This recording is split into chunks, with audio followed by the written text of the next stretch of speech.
Need help and want to chat with the person around you, you can. What was? So you're trying to figure out why you do it.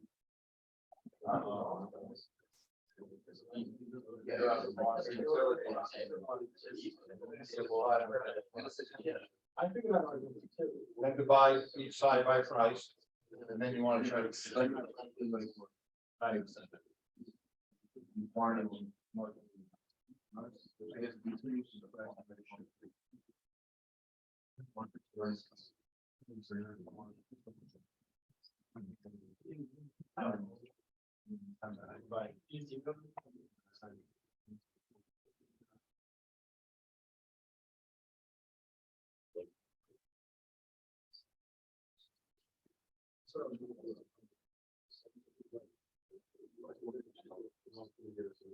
you got the marginal, so 0 to 40 is 40, so on. Divided by the price. Same thing over here is 40 whatever.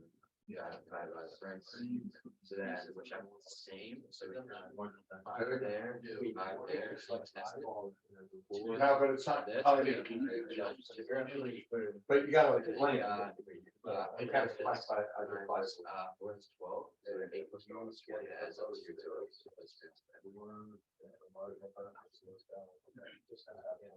Huh?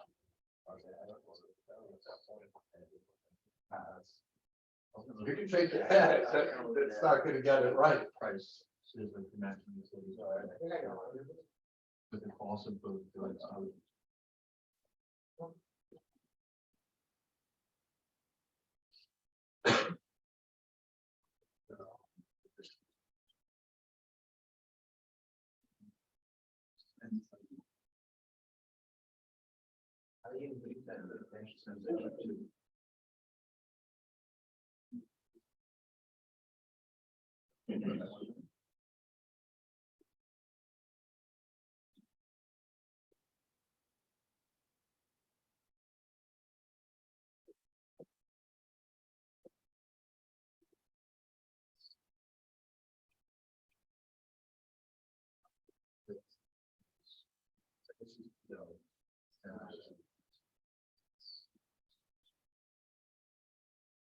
Oh, okay, okay.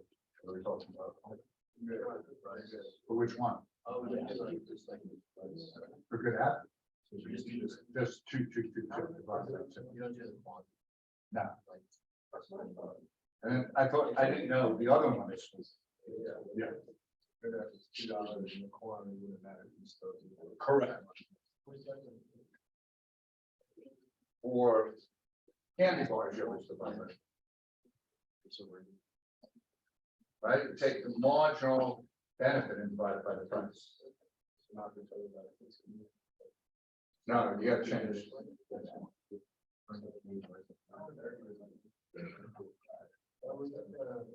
See, Ted, what you could do is your eyeball rate. And then just take those marginal benefits and divide them.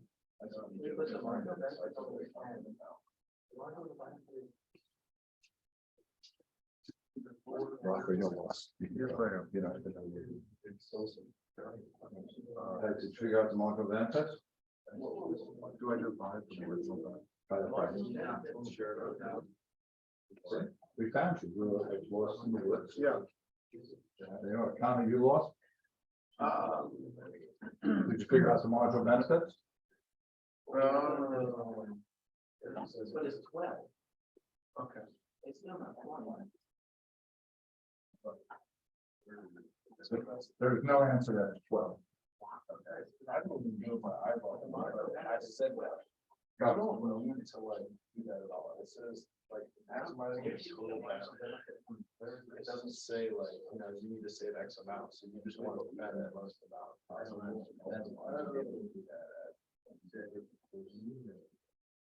No, it's only 3. Why'd you pick that? Yeah, but you also want to get back to when you're trying to spend some money.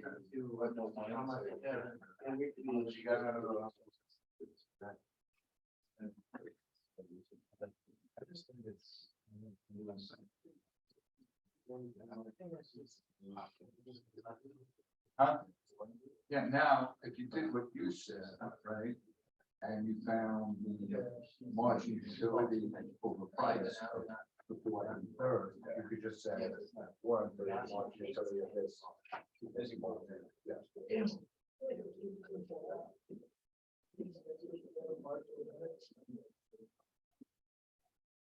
All right, look, how you doing back there? All right, were you able to do the marginal benefit? I don't know what we have going on here, but.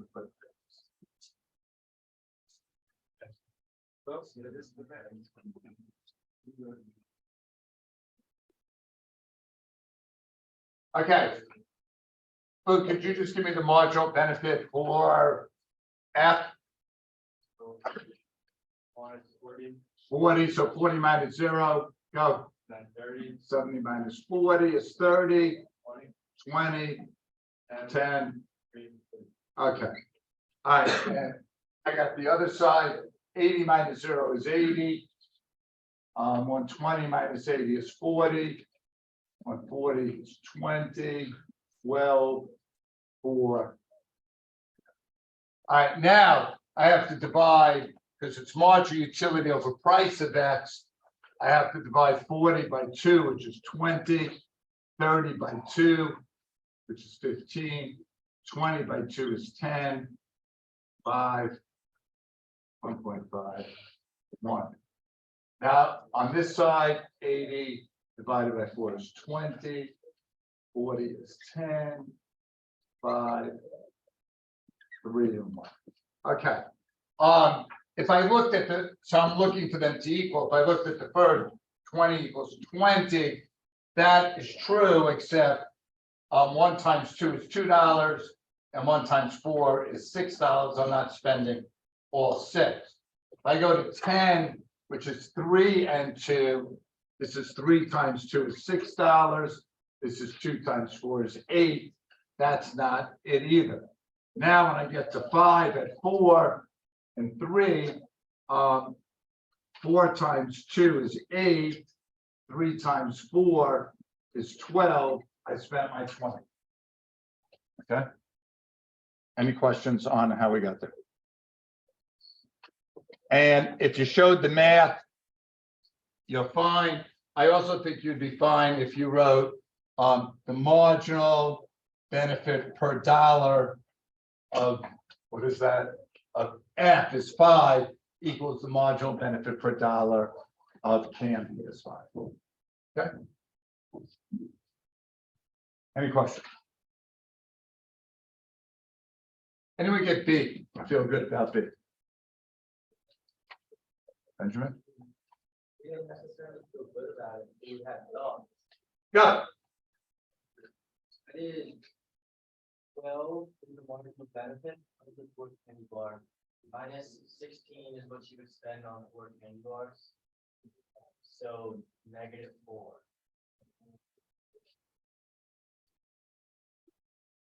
You have the right idea, but I think all they want you to do is give the surplus for the 4th candy. So it'd be 12 minus 4. Yeah. So 12, if you got the marginal benefit of the 4th candy bar, 152 minus 140 gives you 12 minus 4. So consumer surplus is what you're willing to pay, which is the marginal benefit, minus what you actually paid, which is the 4. Good job.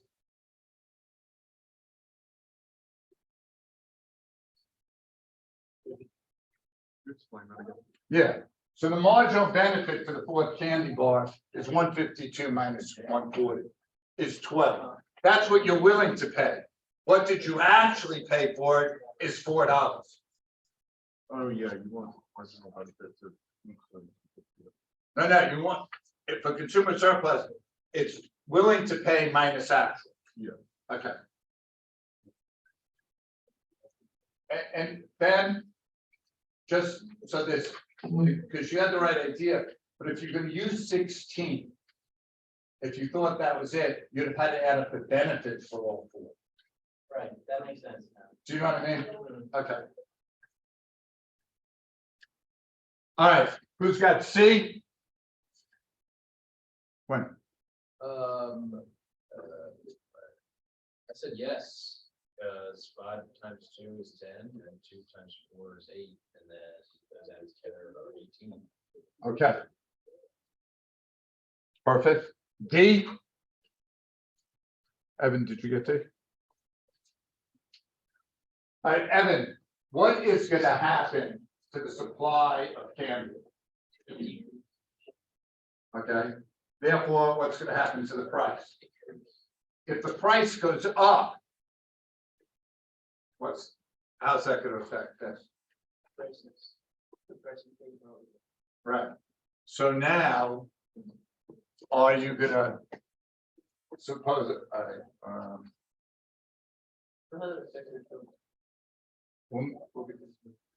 Go, Joe. I thought of it as when price increases, she's gonna be getting less benefit, she's gonna have to pay more, so I see. Decrease. Okay. Because like, just like say this is 10/2, right? So like that would be 5. Now, if the price goes up to 5, as Joe said, it goes down. But the benefit doesn't change, right? It's just like she pays more for the same. The price per benefit change. Right. Yeah. Okay. And then E. If you remember, cross price elasticity is percentage change in quantity demanded of A over percentage change of price of B. And I forgot what the numbers were, was it, what did the price do, 6%? So the price increased by 9%. And what did the quantity decrease by 3%? All right, so you're ending up with a negative number, and a negative number, MAD A and cross price elasticity is what? Complement. Okay? Any questions on anything on the FRQ? For E, is that all you need is to explain the P numbers with that? Yeah, I would say the cross price elasticity coefficient was negative, and therefore it's a complement. Yes, What if you could make it? didn't it say decrease in quantity? Courtney buys 3% less of good W. Right? Okay. Any other questions? Evan, I think it's your turn. Joe, tomorrow is your big day. Okay, go ahead.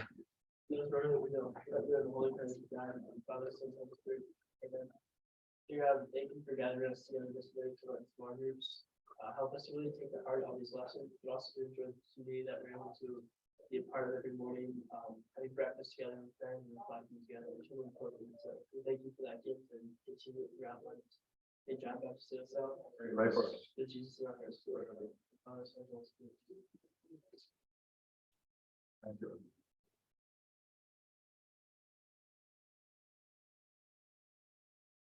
Yeah.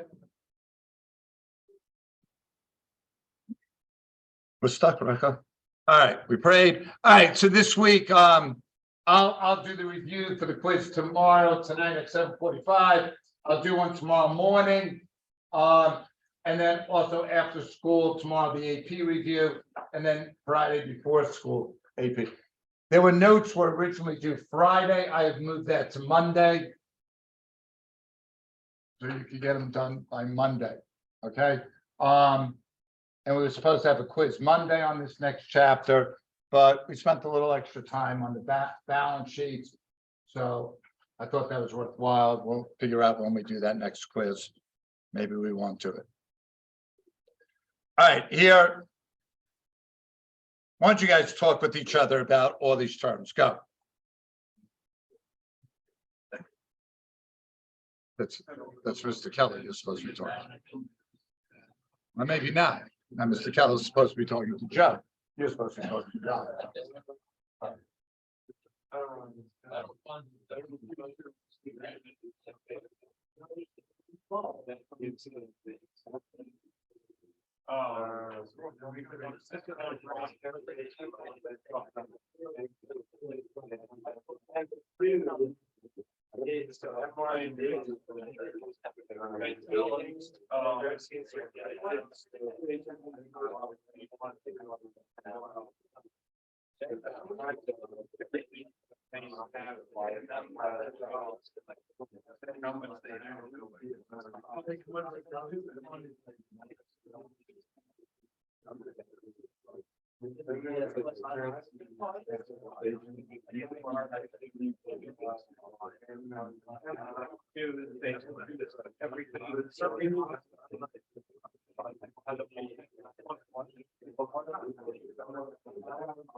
Everything in M1, 5.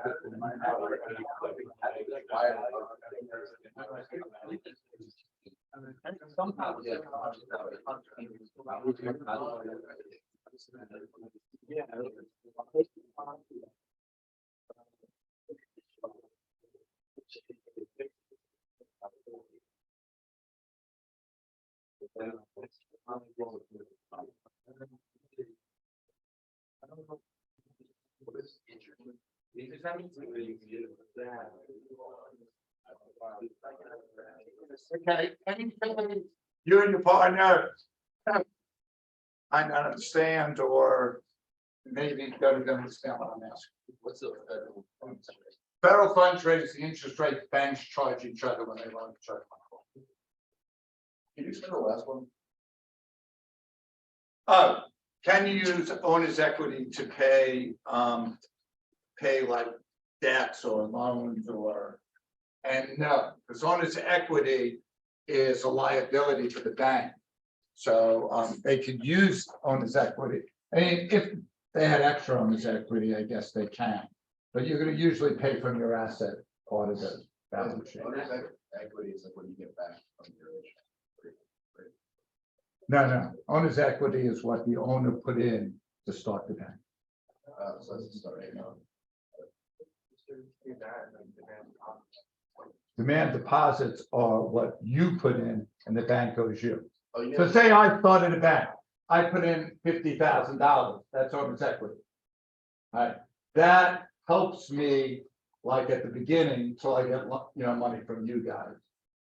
Wait, so it's like the person that owns the bank? Yeah, their own It's money it's their investment in to start the bank. And the demand deposit is like everything that other people put in. Correct. Yes, sir. Could we just walk through again why bond prices and interest rates are very? Yeah. So you have a bond put in for 5%. Interest rates now go to 10%. You're fixed at this 5, right? What's going to happen to the demand of bonds at 5% now? So therefore value goes down. I feel like I'm just confused because I would think that. You got to think of old bonds, not current bonds. Okay? And then if I had a 10% and interest rates decrease, the demand for the old 10% bonds could increase. Joe. For M2, that M1 plus time deposit and money market. mutual trust, Yes. What are the money market? They're investments and they take a lot of different, like, they get you higher interest on money investment. We're gonna need to know like specifically what's in M1 or. I would say M1 definitely, So, like savings, circulation, demand deposits, like traveler's checks. so it's not, we don't just have to know that like. this easily accessible money, basically. I mean, I think if you think like that, you're gonna get to the answer. Okay. All right. Two things people said is I gave you a formula sheet yesterday, did I not? Okay, all right, and then can you go over the balance sheet more? I don't know, was that in this class? We're really tight on time. I can go over the balance sheet more with you if you want to meet with me. I'd be glad to. I don't want you to go into the test not knowing the balance sheet, but we're kind of tight on time. And looking at the ratings of learning, yesterday people's ratings went up, so it seemed like people, at least on a whole, were grasping it. All right, yeah, could you take out yesterday's notes, please? I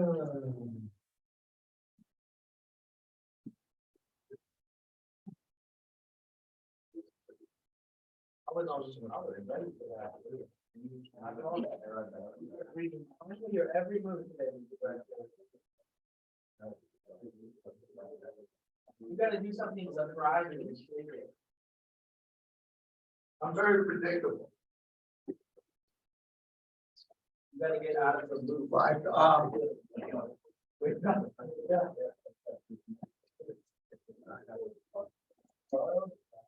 I did do something I signed Christians. That's true, that, you're waking oh, up. I didn't realize you actually signed it. I did.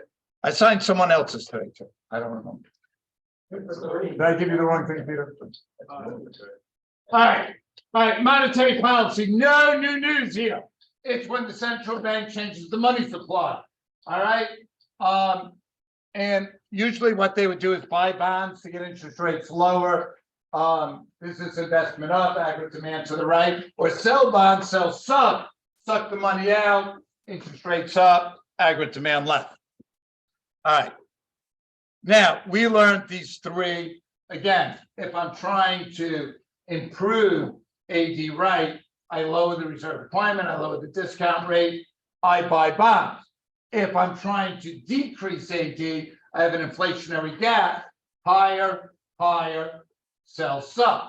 All right, that is monetary policy, okay? Now, the Fed, again, no new news, the Fed or the central bank, whichever one you want to call it, reserve ratios, discount rate, open market operations. Congress, spending and tax, fiscal, monetary. So All right. increasing the reserve requirement decreases AD. Yes. Money supply because. Because now banks have to hold on to more money. Get that money out. Correct. Have it multiply or whatever. Yes. All right, now, everything we learned up to today doesn't really go on in the United States. I don't know, Rocco, why they will make you teach it. I'm not the college boy, Rocco. I read them. I said, why are we learning this? Because it's in the curriculum, Rocco. All right. So what we learned before today is called limited reserve, meaning banks don't have a lot of reserve. Now, part of it was the Fed did not pay banks when they put money in the Fed. So therefore, banks won't try to loan out as much money to make, and they made some bad loans. Because even though Joe was a risk, he was gonna pay me 4% interest and sitting in the bank, I was gonna get none. So bankers took more risk. Now in ample reserves, the Fed pays interest rates to the bank, so they don't have to go out and loan money as much. Nick, what do you think the reserve requirement is today in the United States?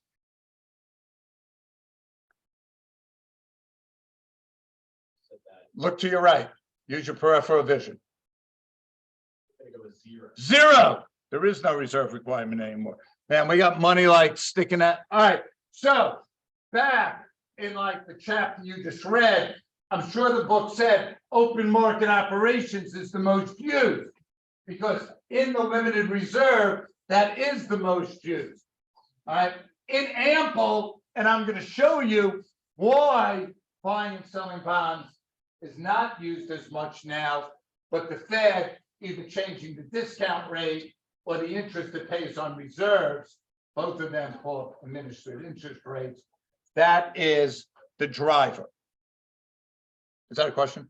Yes, so you said that, so the reserve requirement rate has an inverse relationship, right?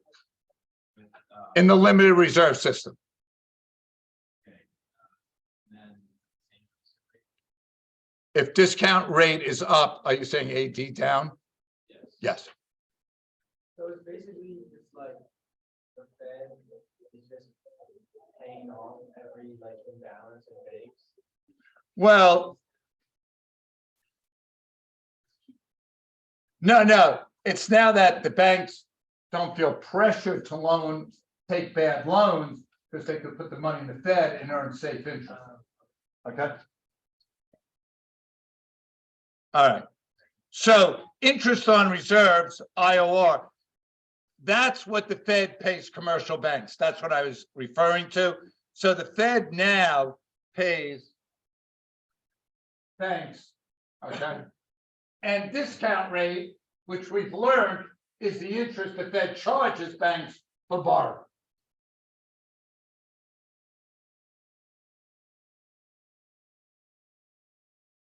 The key is it's not market driven anymore. It's not supply and demand. It's what the Fed wants. Okay, so if the Fed wants, and they're trying to do supposedly what's best for the economy. So if the Fed wants to raise interest rates, they raise them. If they want to lower them, they lower them. Okay. And the red is what I alluded to earlier, is that the banks have no incentive to lend money at interest rates lower than the Fed or take bad loans because now they could get the interest from the Fed.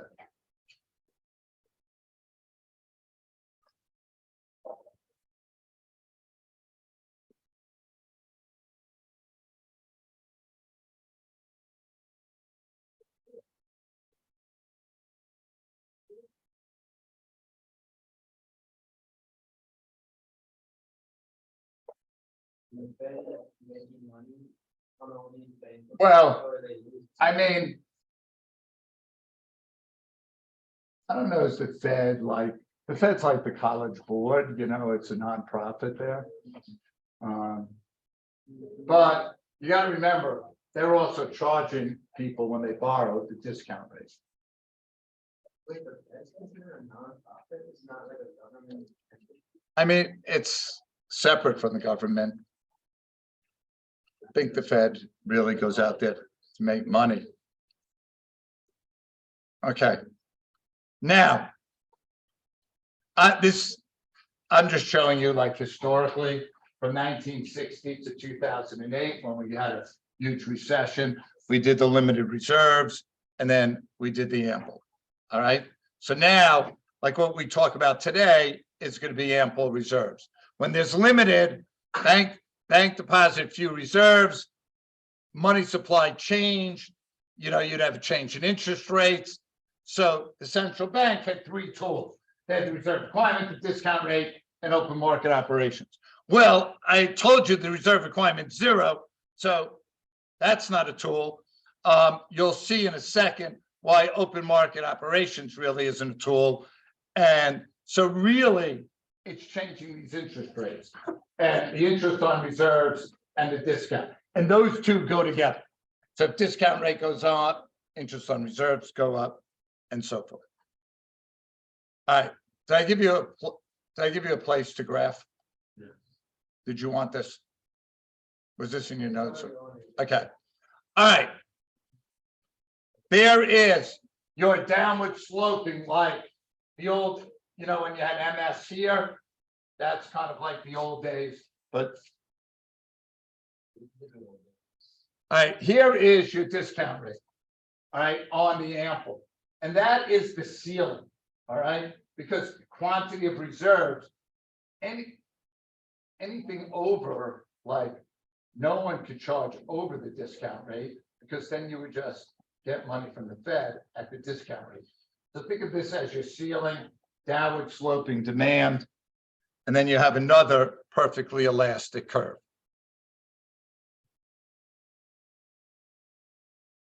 Now, when you're in the downward sloping demand section, that is the limited reserves.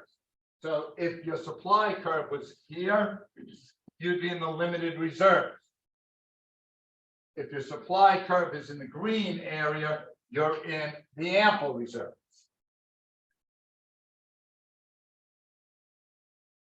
So is discount rate, which one is it on the y-axis? This is discount rate. This is like the policy rate, which is the discount rate and the interest on reserves. So what is it, why are they both there? Which one is that? What do they refer to? The discount rate is like The rate that the Fed would lend money out. that's the initial line that's straight. Yes. I'll get the other blue line in a second. All right, in the old model, if you sold bonds, if the Fed rather bought bonds, boom, supply right, interest rates down, investment up, aggregate demand right. Okay, we did that. But in the new model, if you're in the ample reserves, notice if I change supply right, nothing happens to interest rates, no change in investment, no change in aggregate demand. Now, does the Fed sometimes buy or sell bonds because they want to get more money in the system or take some out? Yes, but it's not to really do monetary policy. So this PR, that's the interest the Fed's giving banks. The policy rate is the interest the Fed gives banks for putting the money in the Fed. Okay. So what are they going to do now, the Fed? If they want to take care of a recessionary gap, they're going to just drop interest rates. All right. So interest rates go down. So one, banks don't want to put their money in the Fed as much because interest rates are down and they're not making as much money. Interest rates are down, so businesses are going to want to borrow. investment goes up, aggregate demand goes right. Okay? Everything you learned about the discount rate in limited reserves goes in ample. Okay? It's just now, you shoot the discount rate down, you take policy rate 2 all the way across, and there is your new equilibrium. Okay. Now, Christian, if we have an inflationary gap, what's the Fed going to want to do? Huh?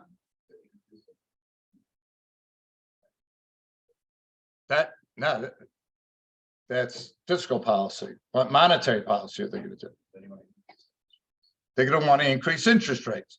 So interest rates are going to go up. The discount rate's going to go up. The policy rate's going to go up. So what banks can earn at the Fed goes up.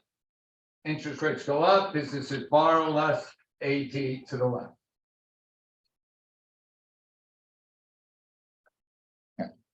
Besides the graph, there's really not a lot of new learning. The only thing you got to remember is shifting the money supply is not going to have impact, and you're going to use the discount rate. Yes, sir. Can you go back? Go back where? I mean, no, really quick, like, if we're in like an ample system now, right, can you go back? Could we eventually? Yeah, sure. And what the Fed would do is sell a lot of bonds and suck the money out. That's one way. The second is they could say we're stopping paying interest. And then the banks aren't going to want to put their money in the Fed.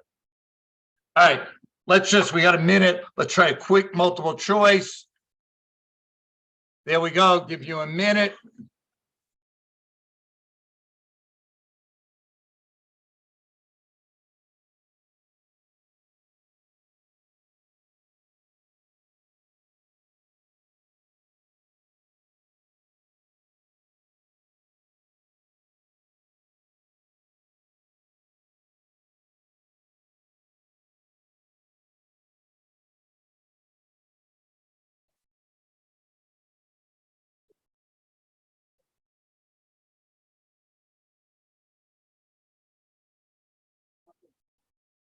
Stella, what do you got here? What are you down to?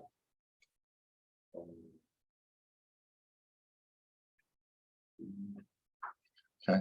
If you increased interest rates, Mr. Keller, what would happen to business investment? It would go down. If business investment goes down, what's going to happen to aggregate demand? Go down, right? Aggregate demand shifts left. You fix your inflationary gap. C is correct. Yeah. Yes, Rocco. Wait, what did it show? When you increase input from the AD to the left. why would it? Business investment down because they don't want to borrow at high interest rates. Aggregate demand left. I didn't hear you.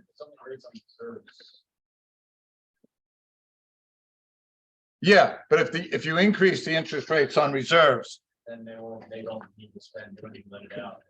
the other one goes up, right? They're both going. The discount rate, the interest rates are going up throughout the system. God bless you. And Quinn, you could also think if you increase interest rates on reserve, banks rather put money in the Fed than loan it out. All right, have a great day.